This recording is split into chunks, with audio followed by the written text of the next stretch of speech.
fracturing now. They're stabbing the back of anyone daring to say there seemed to be fraud. All of the R's congratulate Biden. His loyalists can't take this. It is so evil. Thank you for being in my choir then, too. This is a fight of good versus evil, and evil always looks like the victor until the King of Kings triumphs. Send. Do not grow weary in well-doing. The fight continues. I've staked my career on it. Well, at least my time in D.C. on it. Send. Are you two cosplaying with the Mark Meadows text again? No. No. Oh, why? No, I'm making Why? I'm making travel plans. I'm gonna, Yeah.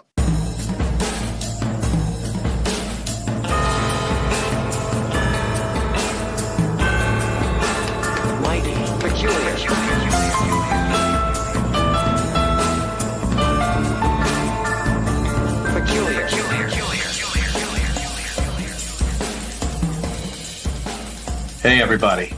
You know what it's time for. It's time to take that ride. It's time for the Chronicles of NAR-nia. So what do we got going on today, Matt? Well, we're kind of picking up from where we were last week. So we're still talking about the new Apostolic Reformation. I did it once, and I almost still failed, but I did it. It was great. NAR. So last week we set up what NAR was. Today we're going to kind of continue talking about them a little bit, and then really focus on how intertwined with the MAGA Trump movement that they were and are.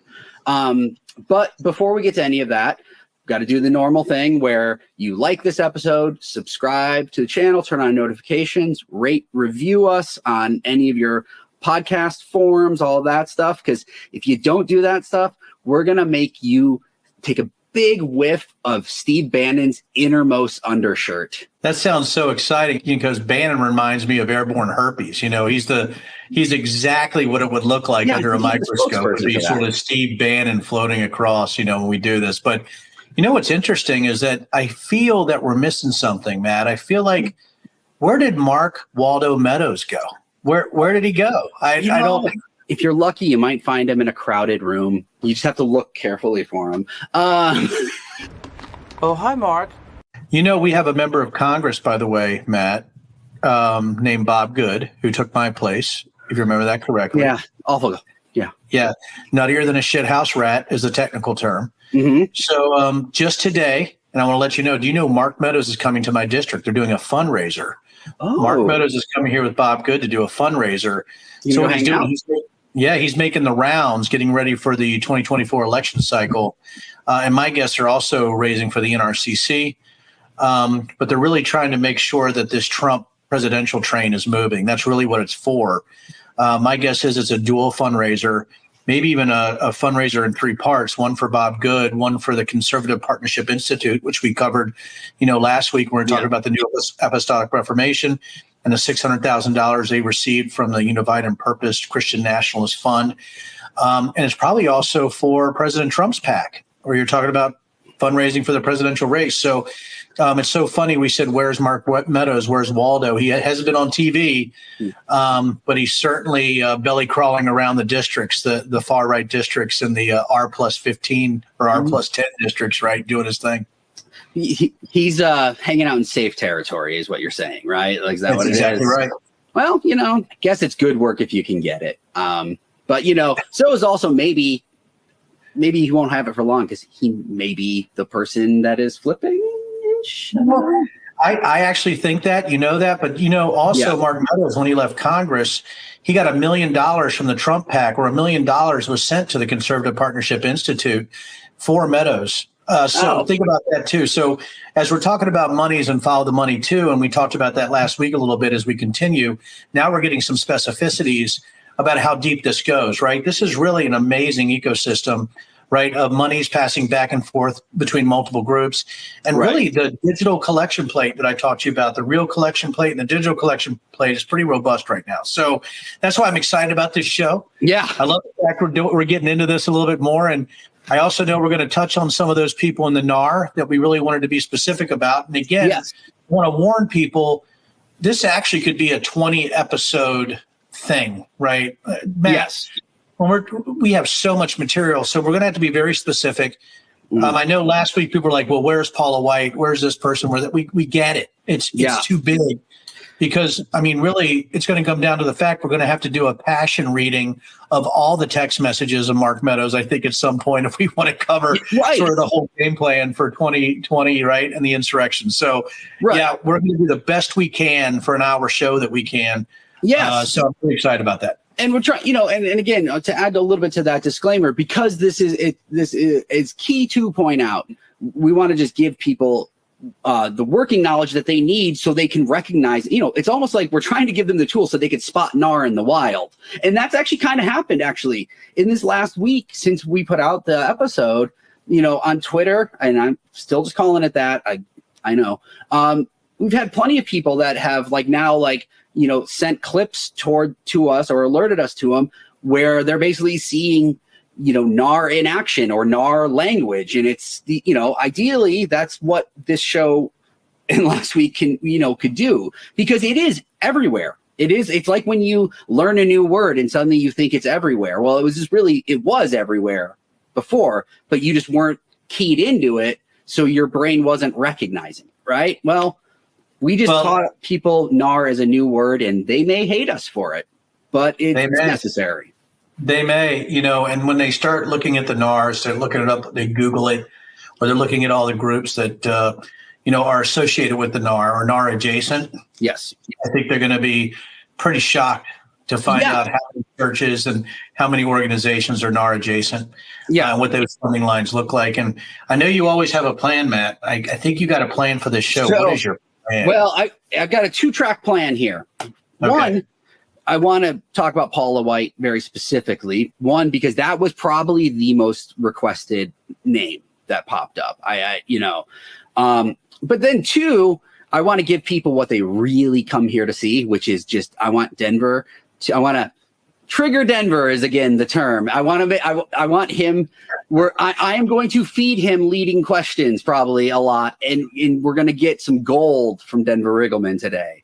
Well, brother, remember when I, with my book, right, when I did the interviews for the book rollout and over the last year, I talked about the first time I read the Meadows text, and specifically the Ginni text. I talked about the bourbon text.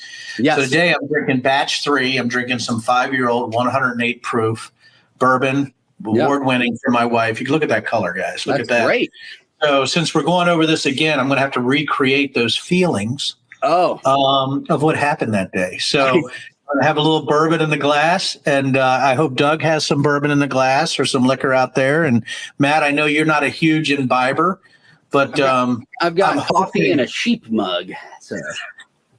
Well, I don't think you could beat that. I don't think you can beat that. Well, we're all right, brother. Okay, so let's do this. Okay, we are going to start with noted medical expert Paula White. Do you know what she has the best news about? She's found cures for everything. Shortness of breath, cured. Thyroid conditions, cured. Now, Denver, why do you think that might pop in my head? We become pretty close, me and you, right? Yep. Me, you, and Doug, honestly. The 3 amigos, not like the movie. But I do think this, right? I think that when you do have a thyroid issue or you have had a scare like you have, that did affect your whole health, right? It affected your whole body with multiple doctors that were treating you. Yep. I think you're going to take it a little bit personal when you see, something from Paula White, which talks about spiritual healing through, a TV broadcast, right, or through cable. Right. So, Doug, could you roll that Paula White clip?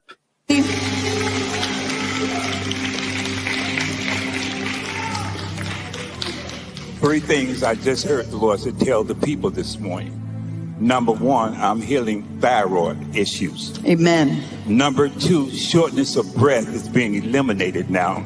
And thirdly, I'm clearing the fluid out of people's lungs this morning. Amen. Come on and lift up your hands. Father, we just thank you for your word of knowledge. Your word of knowledge. Right now, receive that. If there's a thyroid condition, God's healing it. Right now, receive your healing. There are people watching, thousands upon thousands watching all over the world right now. If there's fluid in your lungs right now, the Lord just dry it up in the name of Jesus. Whether it's from allergies or pneumonia or whether it's a critical disease, God is bringing someone out of ICU right now. In the name of Jesus, God, we just thank you that you are a healer. You were wounded for our transgression, bruised for our iniquity. The chastisement of our peace is upon you, and with your stripes we are healed. You're the same God. I mean, it's great. Can I get reimbursed from insurance? Like, do they have like a God copay? Listen, there's two things here. Number one, you said you were 42. I just want to say for the record, you look like you're 41 and a half. So I don't think you've really taken care of yourself. Number two, when we're talking about Paula White, I don't think you actually thought through this, Matt. What happened is that she received some type of prophetic pronouncement or something about you specifically, knowing we were going to do this show. So the fact that Doug, our amazing producer, stumbled on it this week leads me to believe that that was for you specifically. So not only do you look 4 to 5 months less than your actual age, I also want to say that I think that we definitely had a prophetic pronouncement based on the fact she knew you were going to be here talking about this today. So I want to tell you, my friend, that that's how I would paint the picture if I was batshit effing crazy. Yeah, you're right. She had a pathetic pronouncement. You're right. And I also, and I think part of it for me when I watch something like this, first of all, when you look at the individual who started that off with the three things he was looking at, right? He was looking at thyroid problems. Right. So he made it sounded like it was some audience participation. Like it seemed like that's what he was reading. Like, so they probably, asked the crowd to audience participation. I also think when you're looking at something like that, what really scares me about this is that, and here's a question I have, and sometimes I get incredibly serious, though it might not sound serious, but here is my question to you, Matt. Yeah. About healthcare. If God is to provide you healing through a prophet, right, mm-hmm. through some kind of knowledge based on a direct link to the supernatural. Yeah. Wouldn't doctors be put on earth for that purpose by God? You would think so. So I actually had this argument. Somebody came up to me and said, listen, doctors shouldn't be in the way of this is a true story. And I know it's shocking, but I talked to somebody about, sickness that a wife had, and they had refused medical treatment. And I remember the husband says to me, well, if God is telling this right through our own personal prophecy, a doctor, right, is lesser than, right? A doctor wouldn't have that ability to discern what is wrong based on our prayer or our prophecy.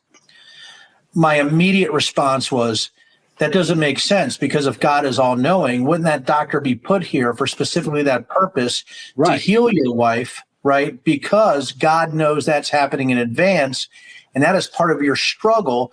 And part of what you have to do is to go to a doctor who's been blessed with those talents. Because didn't God say, don't hide your light under a bushel, right? Let it shine, right? All of us were given specific talents by our Heavenly Father. And those talents need to be executed based on our heavenly purpose and why we're here.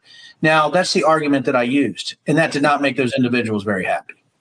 No. So that's why when we're looking at what Paula White was doing, there's a couple things. If you use logic, and I'm using logic in such a convoluted way, but it's logic I think that they or individuals use based on how they view personal prophecy. Right. Well, and I feel like it's worth pointing out. Was that too layered? I know.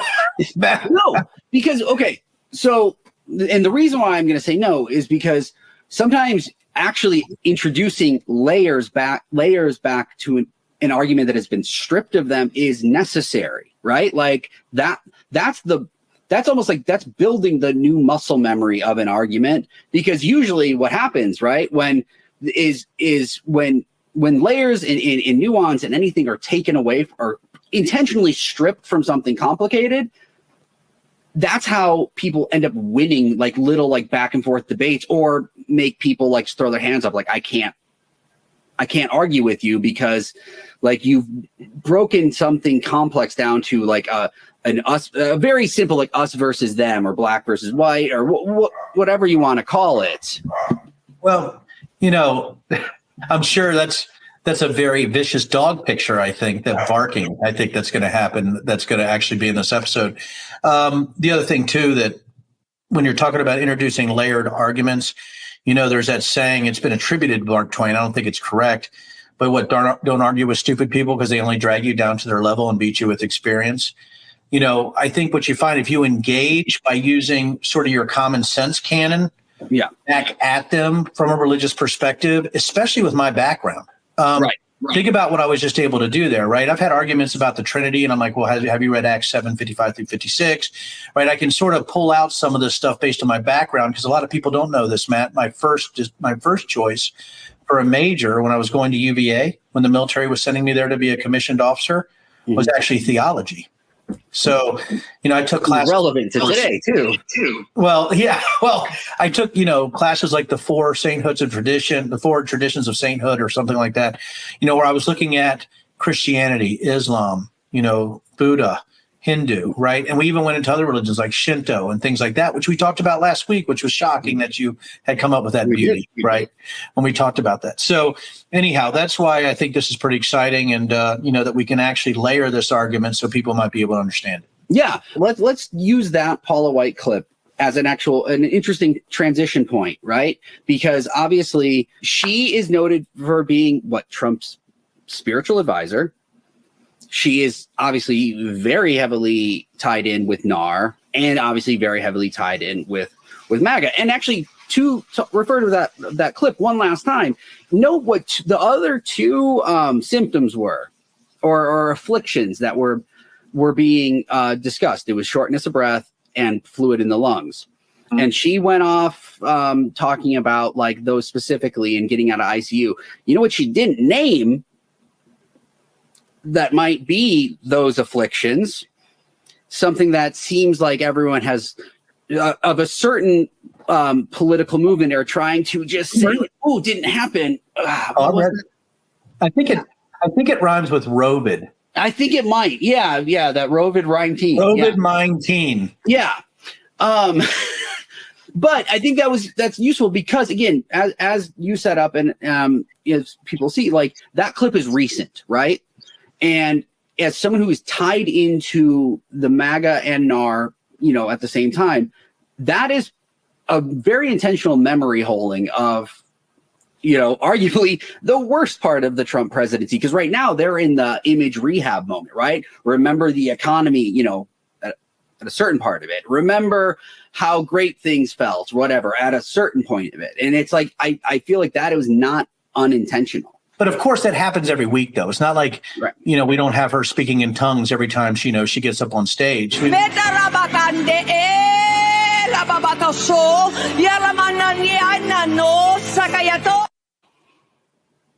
That scared the shit out of me. It was a jump scare. I actually scared the shit out of me.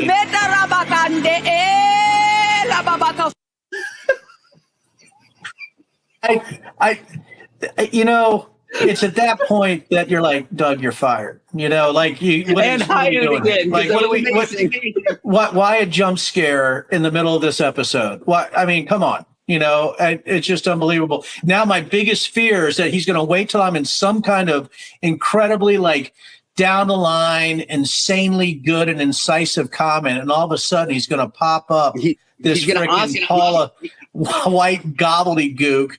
That just because me and you could start speaking in tongues, Matt.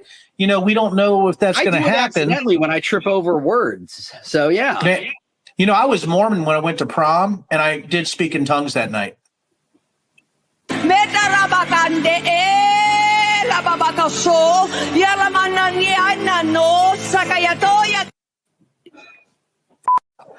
Anyway. Okay. All right. Okay. So, God dang it. Now the whole show is me wanting to just watch that over and over again as we make really weird jokes about speaking in tongues. It seems like that's what people want now, So stick around for the bonus edition of The Mighty Peculiar, where Denver speaks in tongues for hours. Just But swing, bada. Okay. Last week after the episode, we had a bunch of names kind of tossed our direction in terms of, okay, how did they fit into the picture of what we set up last time, right? So what I want to do is almost play a little bit of word association with you. Sure. So I'm going to throw out some names, and I just need you to kind of, just explain to us where they fit in the picture that we've been creating. So how about this? Let's start with Mark Meadows. We know, okay, former congressman. We know chief of staff to Trump. We know all of that. But he has some linkage to NAR as well, right? As you know, we've talked about CPI. We've talked about the fact that he's received awards from Ginni Thomas. The thing that I noticed about Mark, even in the text messages, but also in all the other documentation that we received, not only in the J6 committee, what I've done, but since then, is how specifically religious he was on the objective of overturning the election for January 6th. And it just wasn't with Ginni Thomas. It was also with people like Sean Hannity. Right. The text messages were a bit shocking. A lot of them went back to, when you're looking at Meadows, either coming from congressional representatives with conspiracy theories, or the fact that, they needed God to sort of intervene in what was happening that day. The fact, too, is that Fox News hosts were also on that bandwagon. So it seemed like there was this symbiotic relationship between what the media was saying about the election, what Mark Meadows was saying, but also at every single level of the GOP, we had this QAnon adjacent, NAR adjacent, CPI people, but also CNP, Council for National Policy, which is a whole nother show we need to do. Right. That Ginni Thomas was connected with, right? And individuals like that. You had lawyers on there talking about the same thing. You had donors. Mm-hmm. You had the GOP committee members. You had alternate electors. So what Mark Meadows was really the pivot man for January 6th would turn into sort of this religious ideal that somehow the election was stolen. And when you go back to Stop the Steal, Italian satellites, Hammer and Scorecard, NSA conspiracy theories, broken algorithms, white vans with ballots being burned, just the plethora, Chinese servers, right, trace routing and all this redirection of things, all that comes back to one thing. Deep state, globalists, evil overseers were stealing the election. That's it. It's the same sort of false flag adjacent, deep state, new world order, globalist type of thing, right? No. The Great Reset. So I think when you're looking at Meadows, he really is sort of in the middle of the circle of the NAR. I would say he's almost the pivot man in a NAR twister game. And okay, well, let me ask you that. Can I follow up then? So, sure. Because he was the chief of staff, again, while all this is happening, so as people are probably well aware of, there's no one that's going to have more direct contact on a day-to-day basis with the president than their chief of staff. So, correct. So the kind of language, King of Kings stuff that is in Mark Meadows' text, how much of that kind of language do you think he might have been using when talking to Trump? Or do you think he might have... He didn't use any of that bullshit. Yeah. No. I mean, that doesn't... Probably because that doesn't work on him, because Trump's never going to want to hear about a King of Kings. He's not religious. I mean, here's the thing. What you have is you have a bunch of people who say there's an imperfect vessel that's trying to carry out a perfect mission. Right? That mission being ordained. So the people around Trump could be intentionally religious or pretending to be.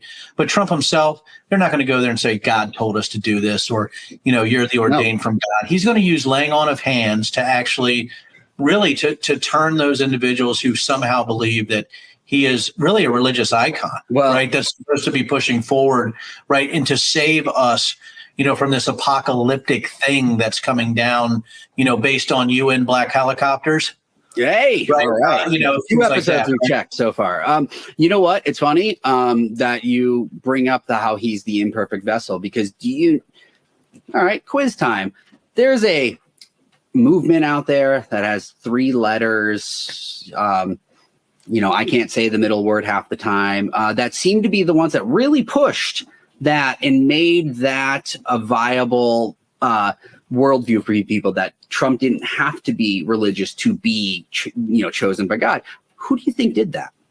Well, if you go back to the New Apostolic Reformation sort of principles, right? But you're also the New Apostolic Reformation. You also have churches, right? But again, when we talked about the Passion, the Passion version of the Bible, it's like 50 shades of scriptures.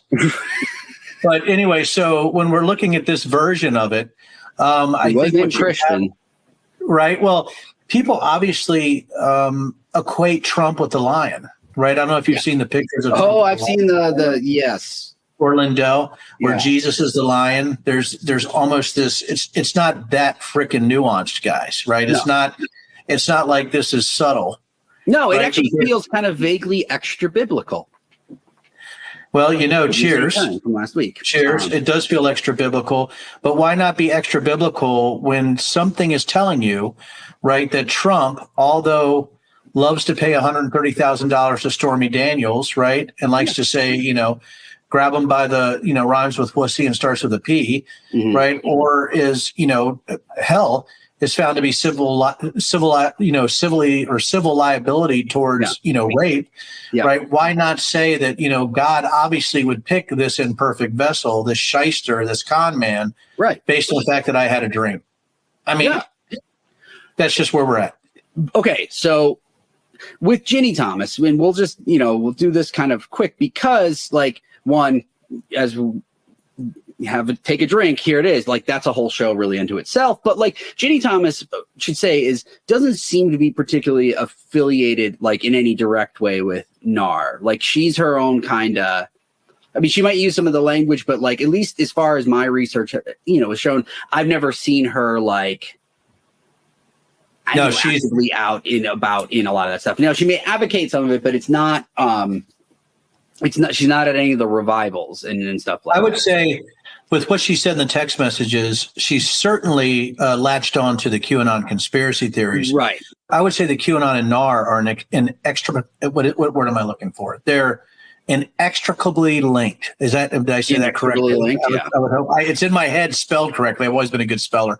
As a way to kind of move from Ginni Thomas to someone who I think actually, when I hear this guy speak, I feel like he and Ginni Thomas are very, very similar. And that's Mike Flynn. Mike Flynn, Reawaken America tour. I don't know if you've seen him this week. I would love to have that clip, right, where Mike Flynn is talking about, the Bible not really being sufficient. I think that was just this week, which, again, we discussed this. Right.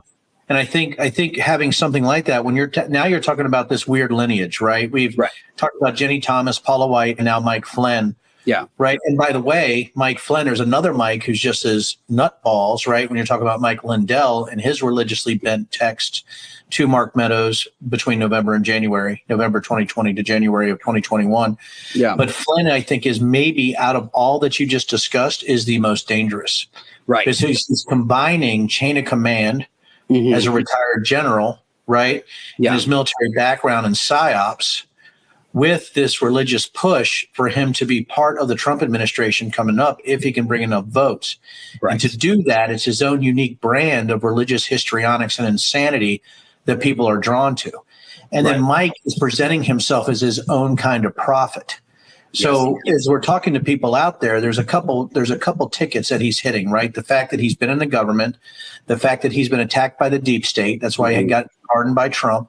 The fact that he's running the Reawakening tours. Guess who's actually joining him on stage is Eric Trump. Yep. Other congressional members. Yeah. All of them are joining him on stage. Mike Flynn, I would say, along with Steve Bannon, right, are two of the most powerful influencers in the far-right religious movement, NAR-adjacent or NAR-specific, that we have right now. So, sorry, that I love this topic.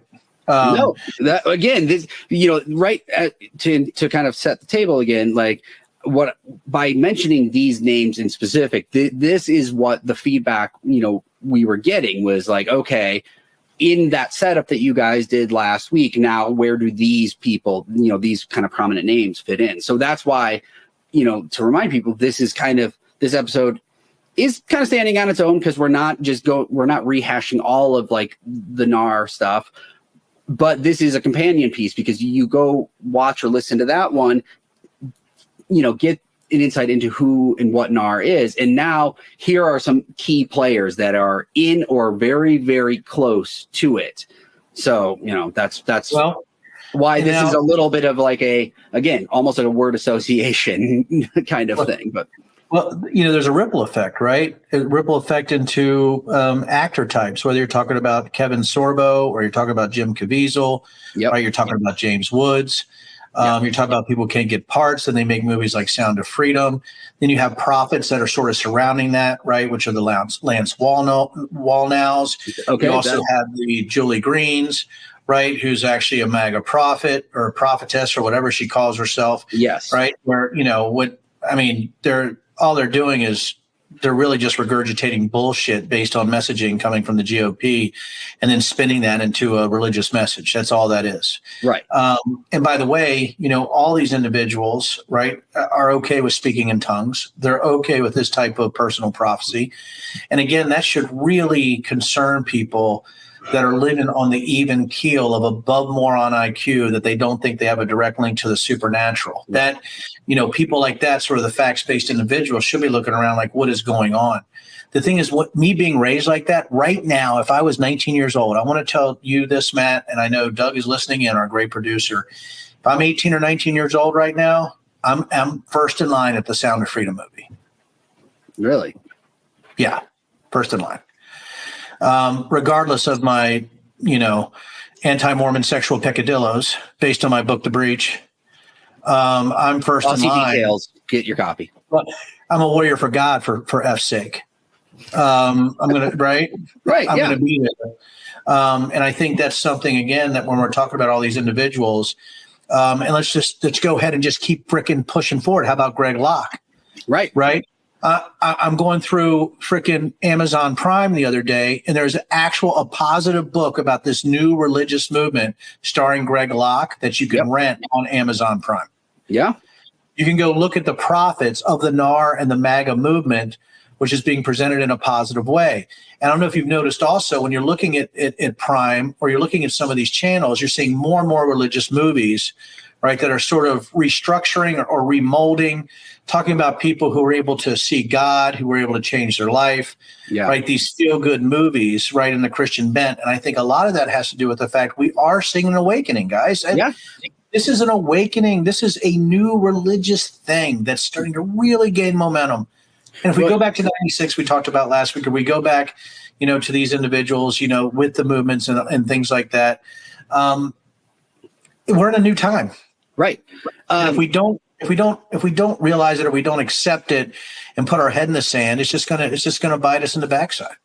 Well, you know what? It's funny that you mentioned that the how Amazon Prime now, any place you get deep enough into the searches, and you'll just see all of these like documentary or low budget films that are very obviously, if not expressly saying it like in the title or on the cover, they're very obviously religious, and not just like in the Hallmark movie kind of feel good way, but like in a very like fire and brimstone way or prophetic way or whatever.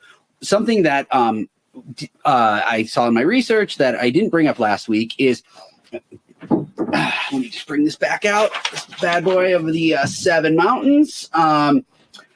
Note that one of them is media. Now, they differentiate media and entertainment as in terms of the mountains that need to be conquered, or Satan is in control of those mountains now, and NAR needs to take control of them, right? One of the things that you will find if you look for it is something called 7M Media.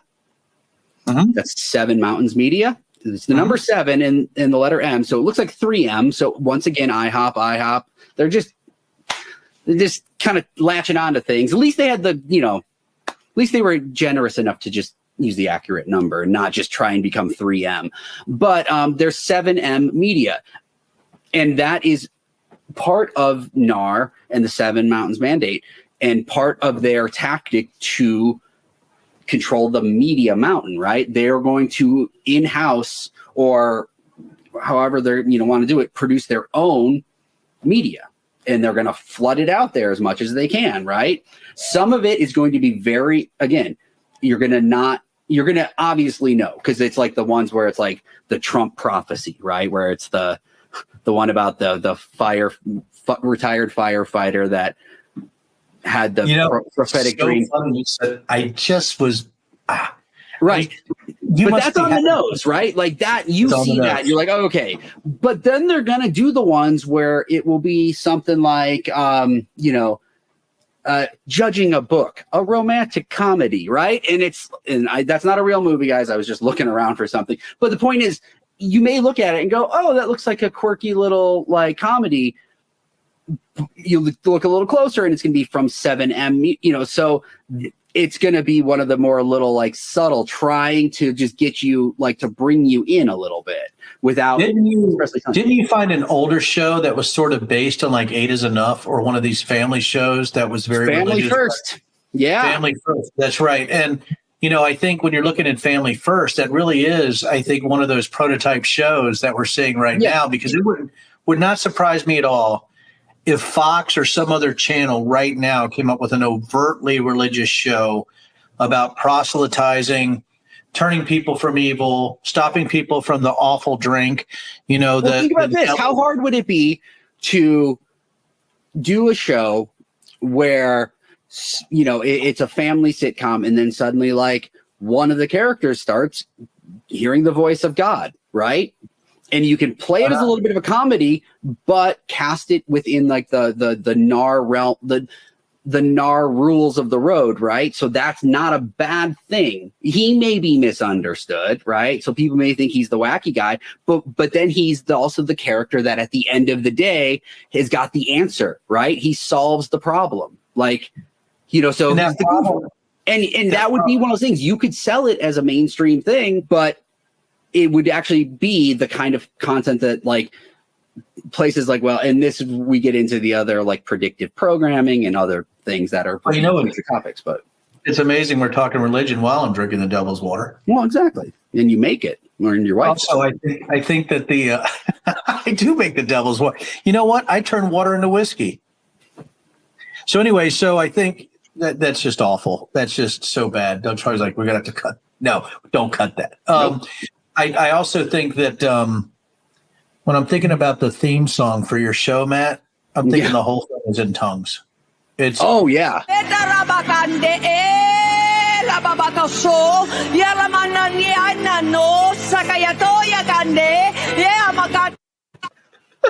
Me asking for my first date at prom, the guy in the pink shirt. Me. Please, come on, please. Kissing me. I don't know. All right. Now, let's get this back on the track, because there's 2 more. What track, my man? What track have we ever been on? I mean, come on. Right. This is great. Well, 2 more names. Or actually, I should say this. There's one name and one place, but they share a name. War Room. So Steve Bannon's War Room and the Willard War Room. These are the other things that came up repeatedly. So I wanted to make sure that we, brought them up in this conversation, because also what those things do is they bring us right to the doorstep of January 6th. They sure do. And, a lot of people know about the Willard War Room, right? Yeah. Or about the individuals that were there. Sadly, I know too much about it, right? When you have that many white nationalists, in one place, Matt, that gets a little crazy. Right. All of them believing that this is a religious objective that they have to achieve when they're, hitting the Capitol.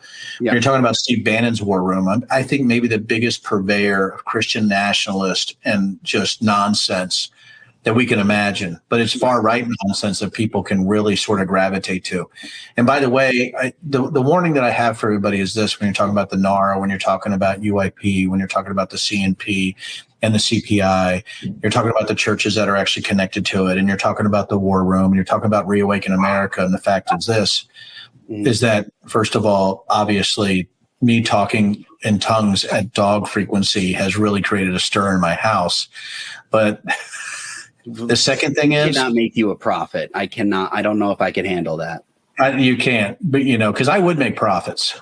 But the thing that you have the problem with is that so many people believe it. But now you have congressional representatives that are part of Steve Bannon's war room that are joining some of these crazy shows. And that's because they have to reach the far right religious element for re-election or to help Trump to get there. Right. So for the sake of it, I mean, again, it's because of the amount of viewers and listeners that brought it up. I'm sure it's known. But Steve Bannon's War Room is a podcast, web show, everything like that. But and it's incredibly successful, like depressingly successful when you see where it ranks. In much like Ginni Thomas, like Steve Bannon himself doesn't seem to be directly NAR affiliated. And not that, but he is platformed plenty of them is more my thing. I think he likes to keep himself a little bit more in the like, hey, I'm just a host, right? Like hosting Jim Caviezel or you're hosting Marjorie Taylor Greene. You know what you're doing. Yeah, I mean, when I've talked about things before, and I'm going sort of back a little bit, but remember when I talked about QAnon as a conspiracy sticky bomb? Yeah. That all these conspiracies sort of glommed onto it. I think we talk about NAR being a religious sticky bomb, right? Whatever you sort of bring into the game actually applies based on your dreams and prophecies. I think Bannon is just sticky, and that should scare the hell out of people, right? That the fact is that he really has no baseline or compass. He's just there for Steve Bannon, but again, he platforms people in a way. Sometimes congressional representatives, as I've said, sometimes, big figures in the GOP, right, to say, hey, I'm adjacent. And by the way, he talks about God, right? He does these type of things. He's not shy about being religious or anything like that. For me, it's I feel like he's wily enough, Steve Bannon, and I'm always loath to give people credit, but the one thing about Steve Bannon is he seems to be wily enough to know that he's platforming people that are far crazier than even he's really comfortable with, but he knows. So he's going to keep an arm's length as much as he can from them while still being able to platform them for his purposes or, Trump purposes. So it's Bannon, Jones, Stone, and Flynn, right? And with Bannon, I think he's smarter than the other guys. Yes. I think, honestly, I would say that Roger Stone is indifferent in a political vein. I think he's almost equal to Bannon.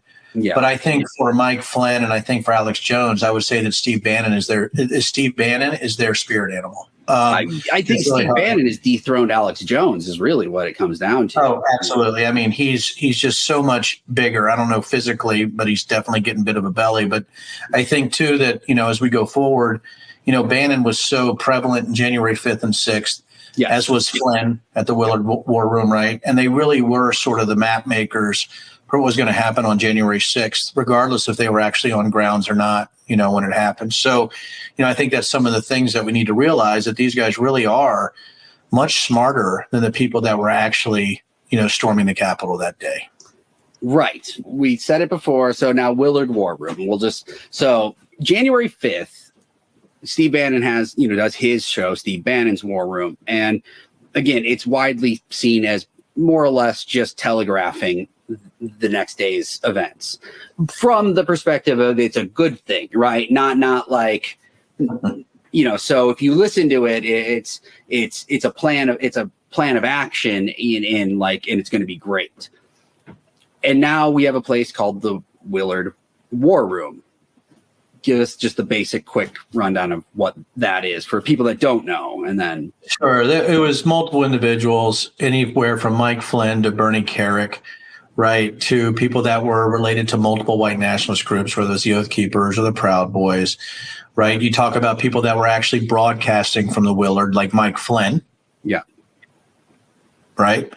That's where, I think Bernie Carrick spent $55,000 on rooms for multiple operatives, right? You're talking about the whole Patrick Byrne crew, right? You're talking about all the individuals that you've heard about out on January 6th, sort of the billionaire funders or the influencers or some of the white nationalists, all these kind of individuals, the bodyguards for Mike Flynn, all those people that were involved were at the Willard. And, that's, I think, what really surprises people or surprised, the committee was how difficult it was to track communications from the Willard to other individuals, even though we knew where they were happening based from the committee perspective.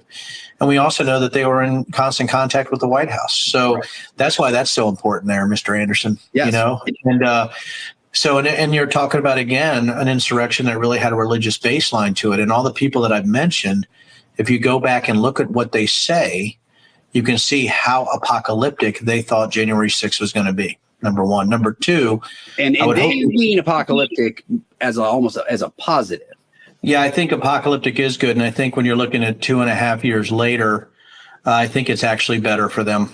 I think what you're saying is now you have a political prisoner in Trump, and I think that religious bent of him being sort of put upon by the forces of evil is probably stronger than it was, I would say, pre-January 6th. So I think we're a much bigger challenge to face what this might look like post-January 6th than pre-January 6th, honestly, Matt. So that's what I've been, telling people.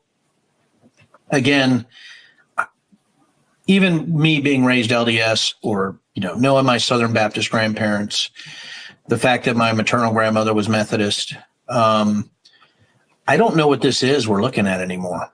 And from the Paula Whites and the Greg Locks and the Hank Kunnemans and the Julie Greens and the Mike Lindells and the Mike Flynn's and the Mark Meadows and the Ginni Thomases and Trump's cabinet and Roger Stone and Alex Jones, right? All these people. I think we're to a point that all of them absolutely know how effective the good against evil messaging, whether it's through television, whether it's from the pulpit, or whether it's from fundraising, or whether it's from movies or media, as you said, in the Seven Mountains, right? Yeah. I think they realized how lucrative this is. Yeah. And the money is massive. And I think when we look at this, power and money based on fantasy might be the easiest dollar you can cut. And that's my warning to people out there, is that most of the time when you see individuals like this, they're not doing this from a position of love, right, or caring about your soul. But they certainly know that money could get them a private plane, and that the prosperity and mixing MAGA with the prosperity gospel and NAR, is just a hell of a cocktail. And that's how I would end my summary of these individuals, right? And I would almost want to end it, my summary by playing the first clip from Paula White, which I think we've been playing the third clip with her speaking in tongues. But the first one, when she's on the stage. Oh, yeah. I hear a sound of abundance of rain. I hear a sound of victory. I hear a sound of shouting and singing. I hear a sound of victory. I hear a sound of an abundance of rain. I hear a sound of victory. I hear a sound of an abundance of rain. I hear a sound of victory. The Lord says it is done. The Lord says it is done. The Lord says it is done. Do you want to know what my favorite part of that clip is? What's that? Hey, Doug. Hey, it's the dude that walks behind her nonchalantly, like looking at like a piece of paper while she's what is that? in it. Like, why is he doing that? Yeah, why is he in the shot? That was put in digitally or faked. No, I think that was. Oh, it's a few times too. When you watch the whole thing, it's a couple times. You just behind her, like nothing is unusual about the madness taking place. I'll tell you what. If that was on IMDb, I'd be changing the trivia to, visual goof, or a goof visual crew. That was a joke for you film nerds. Most out of that whole thing. What did you Can I add one thing? Go ahead. Denver, let me add one thing to what you were saying about how the money is really good, right? In all of this. One reason why I think the money is really good is because when you are collecting real money to solve phantom problems, guess what you don't have to spend money on? the solution. Some say I'm a lucky grifter. That's some solid math right there. That is 100% profit. It's monopolizing, people's belief systems. It's a pretty effective way to make money. So, Paula White for a moment. My favorite Paula White fact. It varies from week to week. Used to be that she owned a condo in Trump Tower. But you got to be close when you're a spiritual advisor. Yeah, but she bought it in the early aughts. Well, So went back God told her to. with her second husband. Then there's what's that? A divorced prophet. Yeah. Oh, divorce. She would have saw that coming. Nice. She's on her third marriage. She's currently married to the keyboardist of Journey.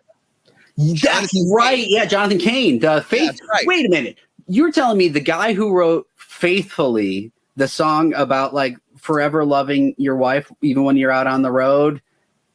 Yeah. So he's been married to her since like the 70s, right? No. He was having an affair on his wife with Paula White. So I'm forever yours, occasionally. Well, the wheel in the sky keeps on turning. Well done. So, my only question to add to this before we tease next week is, Denver, your first day with Mark Meadows' texts, were you given any idea of the funhouse of batshittery that awaited you? Like, did they be like, hey, D, check this out? Yeah, you're going to see some Looney Tune, nothing. You just cold, that was it? Yep. We got the Excel spreadsheet. When we initially got it, it didn't even have the timelines associated with it. So we had to work with the staff because we were working with the staff that, were very good in the political realm, but really not good in the analysis realm, which I've been very clear about. But anyway, when we got those text messages, you got to remember that, we got about 80% really sort of deciphered in the first couple of weeks. It took a lot of work. The Ginni Thomas ones were near the end. However, we were pretty sure it was her. I mean, don't get me wrong. We're not completely stupid when you look at the content. Right. But, we had to make sure that we locked it down because initially we thought it was a UVA professor, which has been a really weird thing for me trying to get to the bottom of why those numbers were cross-registered. But we did find it. We had already been to a point, even before the Ginni Thomas text, it was very hard to even get your arms around as a normal thinking human being what you were reading. When I read the Ginni Thomas text with knowing it was her 100%, now I knew it was her 90%, but when I really put it all together and we found out there were other people in the Council for National Policy that she worked with that were on the text, that got Eastman over the line, that talked some crazy shit. And when I saw what the religious bent was, and I saw the congressional representatives sending conspiracy theories from foreign assets. Think about what I just said there. Mm-hmm. I actually had to get up and walk around many times. Like, I know this person. Right. I've been in the room with this person. Right. I've had breakfast with this person. I've been to meetings with this person. I've been to committee meetings. I've been whatever. I've sat on the floor next to this guy and traded jokes. Right. And not knowing, again, having an idea that somebody might have belief systems that they don't portray publicly, and seeing it on paper like that, it scared the shit out of me on a level that I'm like, this is what our country's being run by, these individuals, these jackasses, right? This is unbelievable that these donkeys, right, are the ones that are making policy decisions. And that's why you hear me on TV or you hear me on radio, there's something that I say that I try to get across, and I'm like, God, I don't know if people are understanding, but now I'm going to give them context on why I say it. Our country's in huge trouble if all of our policy is based on fantasy. Yeah. We can't be executing legislation based on you believe that we should stop any idea about climate change because God told you the next ice age was next week. Right. That is exactly what the hell is happening. Yeah. And I'm just stunned when I look at the media, the way that they source, when I look at, who's in politics now, everything is about clicks on fantasy rather than, the boring humdrum life of facts that really do help people in this country. So, Doug, when I first saw the text messages, I said in my book, it was like the mouth of madness. It was as I was looking into the abyss of the United States of America and where we could go. Well, next week is the third part of this trilogy, of our first trilogy on the subject. And we're going to turn the questions over to the audience, filtered through Matt Anderson. That's a long-winded way of saying I'm going on vacation. Yeah, so let's just say it's going to be a live stream. We did one a couple weeks ago. Denver and I did, and Doug popped in for that one too. No promises this time. So on Wednesday, August 23rd at 9 p.m. Eastern, there will be a live stream here where you're watching this video now on YouTube with Denver Riggleman and myself. Maybe Doug, but probably not because he's on vacation like a slacker.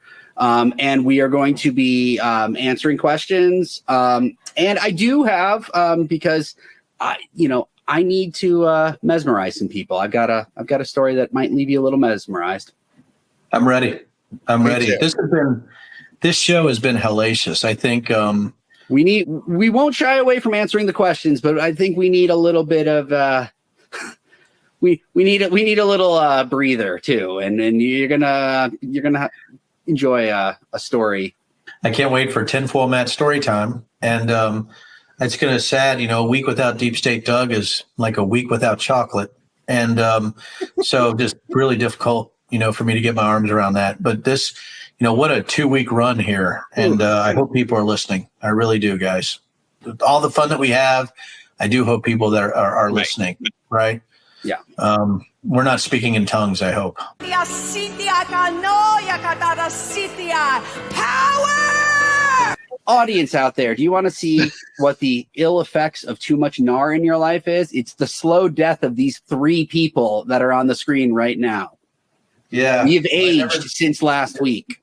We have aged. We certainly have. But what a day. And thanks, guys.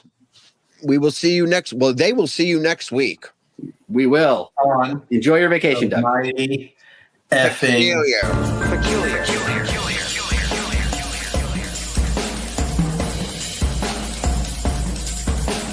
Odd, strange. Odd, strange.